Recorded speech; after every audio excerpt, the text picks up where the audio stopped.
ये आदमी बस नाश्ता करने ही वाला था, तभी उसकी छाती के आर पार एक स्टील वायर निकल गई। मारने वाला सामने खड़ा होकर उससे सलामी देता है, फिर बेरहमी से घसीटते हुए ले जाता है। जमीन पर घिसटते हुए उसकी पिछवाड़ी से चिंगारियां निकलती है। लेकिन अगले दिन उसी जगह पर खुद कातिल को गोली लग जाती है। जो आदमी मरा था वो फिर से जिंदा हो जाता है। सब कुछ उल्टा हो चुका होता है। असल में ये कोई आम कहानी नहीं थी, ये एक गेम जैसा था। वो आदमी पहले ही 138 बार मर चुका था, एक टाइम लूप में फंस गया था। हर बार जब वो मरता तो फिर उसी सुबह उठता और हर बार उसे फिर से मारा जाता, चाहे कहीं भी छिपे। दोपहर के 12:47 के बाद वो कभी नहीं बचा। आखिर में उसने भागना छोड़ दिया। अब वो हर बार का रिसेट यूज करता अपने बच्चे के साथ वक्त बिताने में। दोनों साथ में गेम खेलने आर्केड जाते, मस्ती करते। एक बार जब गेम खत्म हुआ तो घड़ी में 12:50 हो चुके थे। इस बार वो 3 मिनट जी गया था। तभी उसे एहसास हुआ कि शायद उस पर ट्रैकर लगा हुआ है। हो सकता है बेसमेंट में नेटवर्क डाउन हो गया था, इसलिए कातिलों को उसका पता नहीं चला। जैसे ही उसका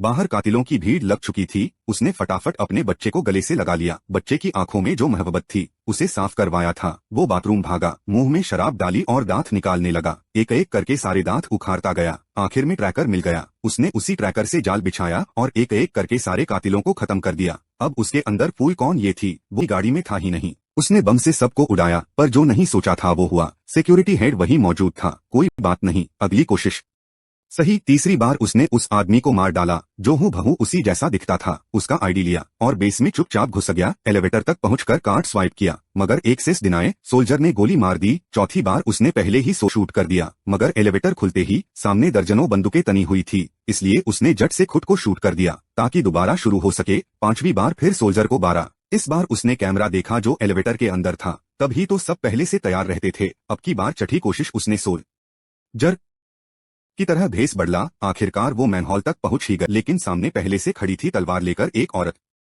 ये आदमी बस नाश्ता करने ही वाला था, तभी उसकी छाती के आर पार एक स्टील वायर निकल गई। मारने वाला सामने खड़ा होकर उससे सलामी देता है, फिर बेरहमी से घसीटते हुए ले जाता है। जमीन पर घिसटते हुए उसकी पिछवाड़ी से चिंगारियां निकलती है। लेकिन अगले दिन उसी जगह पर खुद कातिल को गोली लग जाती है। जो आदमी मरा था वो फिर से जिंदा हो जाता है। सब कुछ उल्टा हो चुका होता है। असल में ये कोई आम कहानी नहीं थी, ये एक गेम जैसा था। वो आदमी पहले